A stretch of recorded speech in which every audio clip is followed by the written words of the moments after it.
Lesson number 2. First impressions. For the purpose of this book, there are 3 parts to connecting with other people: meeting, establishing rapport, and communicating.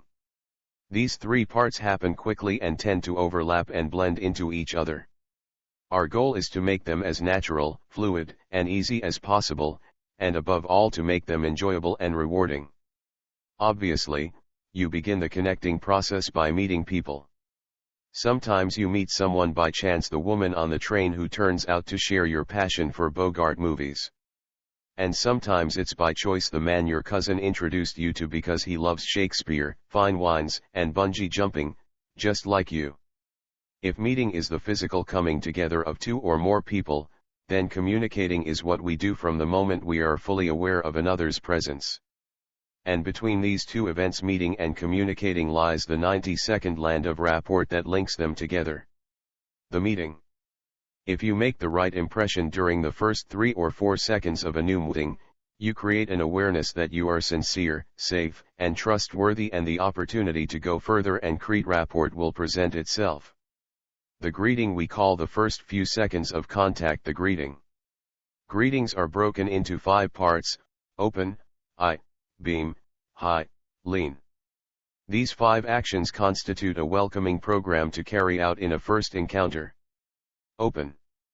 The first part of the greeting is to open your attitude and your body.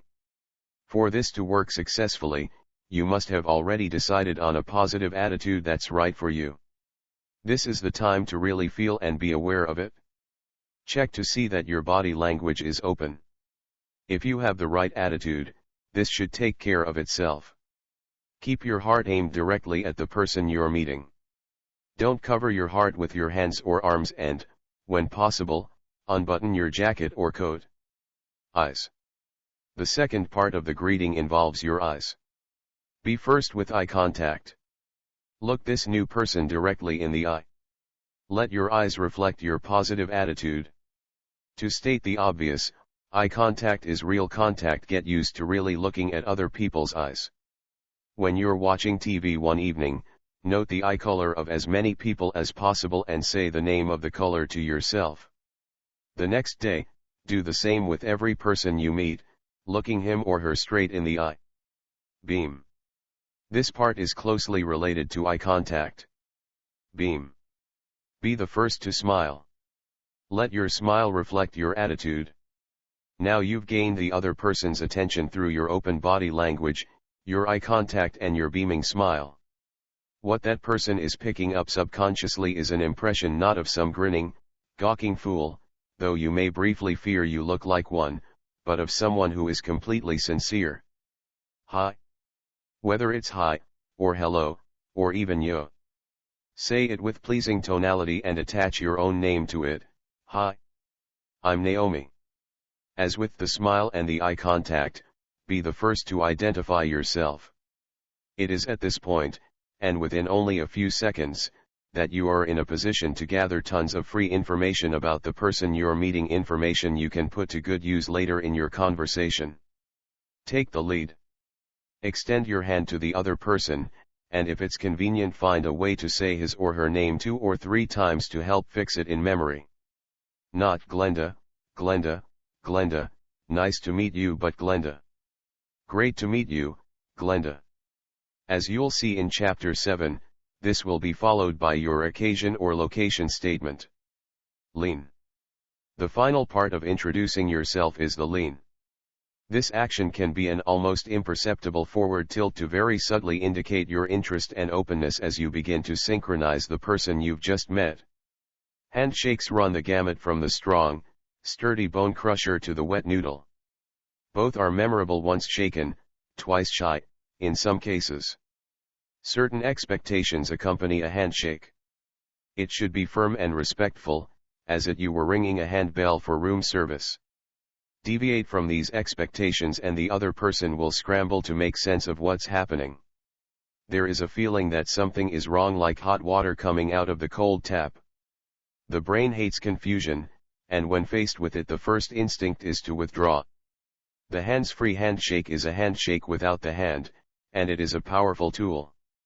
Just do everything you would do during a normal handshake but without using your hand. Point your heart at the other person and say hello. Light up your eyes and smile, and give off firing energy. This is one of the most powerful exercises we do in my seminars, but even without supervision you can turn it into a force to be reckoned with. You'll need a partner to work with. Stand about 8 feet apart, facing each other like two gunfighters in a cowboy movie. As you say hi, clap your hands together and slide your right hand off and pass the other in the direction of your partner. Gather up all the energy you can throughout your body and store it in your heart, then clap the energy on through your right hand, the one you use in a handshake, straight into the other person's heart. This is a long explanation for something that takes no more than 2 seconds, but when all 6 channels body, heart, eyes, smile, clap, and voice or breath are fired at the person in a rapid flash, there is a vast transfer of energy. Immediately after receiving the energy, your partner should fire it back at you in the same way. Taking turns, continue fast and focused, firing at each other. Be sure to make contact with all 6 channels at once. Practice on each other for 2 minutes. Now the real fun begins. You're going to start firing different qualities of energy: logic or head energy, communication or throat energy, love or heart energy, power or solar plexus energy, and sexual energy. You've already fired love or heart energy. Now do the same head to head instead of heart to heart. Keep firing head or logic energy at each other until you both agree that you can feel and differentiate it from love or heart energy. After 2 or 3 minutes back and forth, try the other regions: throat to throat, solar plexus to solar plexus, etc. It gets even better.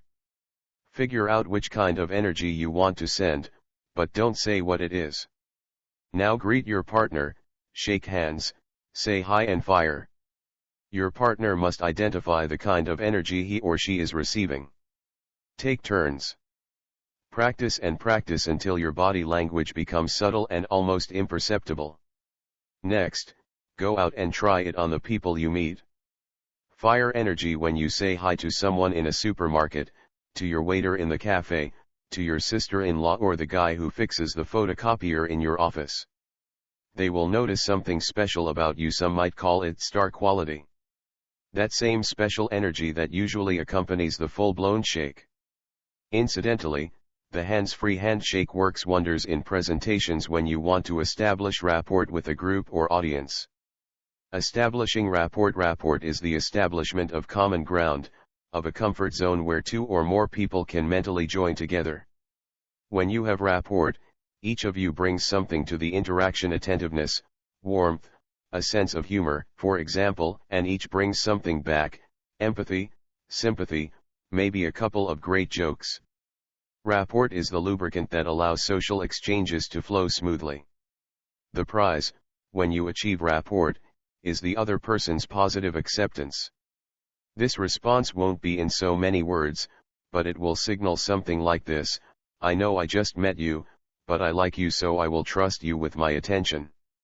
Sometimes rapport just happens all by itself, as if by chance. Sometimes you have to give it a hand. Get it right, and the communicating can begin. Get it wrong, and you'll have to bargain for attention. As you meet and greet new people, your ability to establish rapport will depend on 4 things: your attitude, your ability to synchronize certain aspects of behavior like body language and voice tone, your conversation skills, and your ability to discover which sense, visual, auditory, or kinesthetic, the other person relies on most. Once you become adept in these 4 areas, you will be able to quickly connect and establish rapport with anyone you choose and at any time. Read on, and you'll discover that it's possible to speed up the process of feeling comfortable with a stranger by quantum leaping the usual familiarization rituals and going straight into the routines that people who like each other do naturally. In virtually no time at all, you will be getting along as if you've known each other for ages. Many of my students report that when achieving rapport becomes second nature, they find people asking, "Are you sure we haven't met before?" I know the feeling. It happens to me all the time. And it's not just people asking me the question. 1 am convinced that half the people I've met before. That's the way it goes when you move easily into another person's map of the world. It's a wonderful feeling. Communicating. Everyone seems to have a different sense of the word communication, but the definitions usually go something like this: it's an exchange of information between two or more people. It's getting your message across. It's being understood. In the early days of neurolinguistic programming, NLP, a research project devoted to the study of excellence and a model of how individuals structure their subjective sensory experience, Richard Bandler and John Grinder created an effective definition: the meaning of communication lies in the response it gets. This is simple and brilliant, because it means that it's 100% up to you whether or not your own communication succeeds. After all, you ask the one with a message to deliver or a goal to achieve, and you are the one with the responsibility to make it happen. What's more, if it doesn't work, you are the one with the flexibility to change what you do until you finally get what you want. In order to give some form and function to communication here, let's assume that we have some kind of response or outcome in mind. People who are low on communication skills usually have not thought out the response they want from the other person in the first place and therefore cannot aim for it. The skills you will learn here will serve you on all levels of communication, from social dealings like developing new relationships and being understood in your daily interactions, all the way to life-changing moves for yourself and those in your sphere of influence. The formula for effective communication has 3 distinct parts: know what you want. Formulate your intention in the affirmative and preferably in the present tense. For example, I want a successful relationship. I have filled my imagination with what that relationship will look, sound, feel, smell and taste like with me in it, and I know when I will have it is an affirmative statement, as opposed to I don't want to be lonely. Find out what you're getting. Get feedback. You find that hanging out in smoky bars is not for you. Change what you do until you get what you want. Design a plan and follow through with it. I'll invite 10 people over for dinner every Saturday night. Do it and get more feedback. Redesign if necessary, and do it again with more feedback. Repeat the cycle: redesign, do, get feedback until you get what you want. You can apply this cycle to any area of your life that you want to improve: finance, romance, sports, career, you name it. Know what you want. Find out what you're getting. Change what you do until you get what you want. This is terrifically easy to remember because a certain colonel had the good sense to open a chain of restaurants using the abbreviation KFC for a name.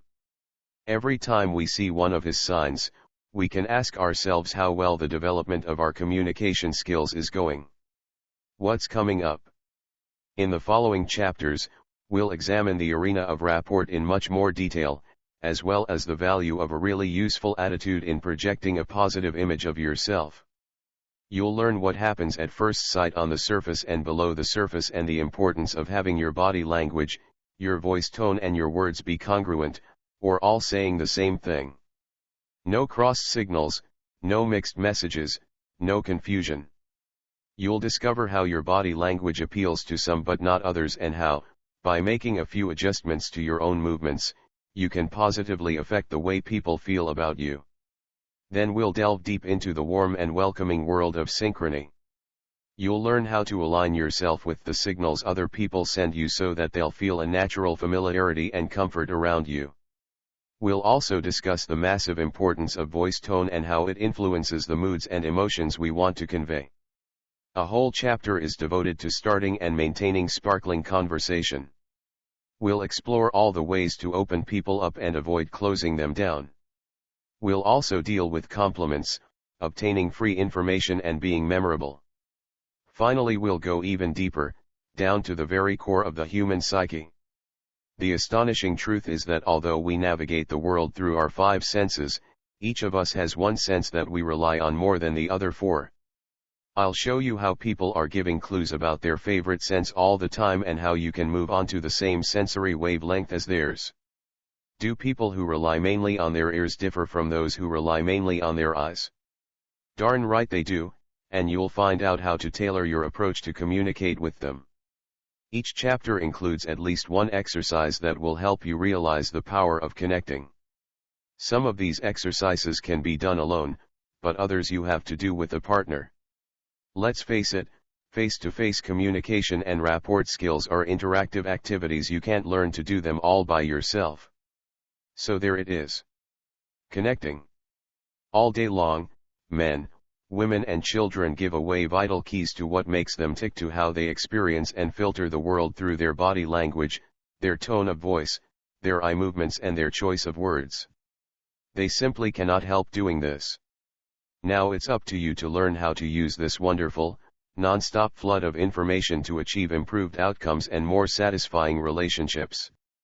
Thank you for giving your valuable time for this video. We hope you learned something new today. Stay tuned for our next videos. Don't forget to subscribe, like and share this video to your friends. And turn on bell notification for our updates.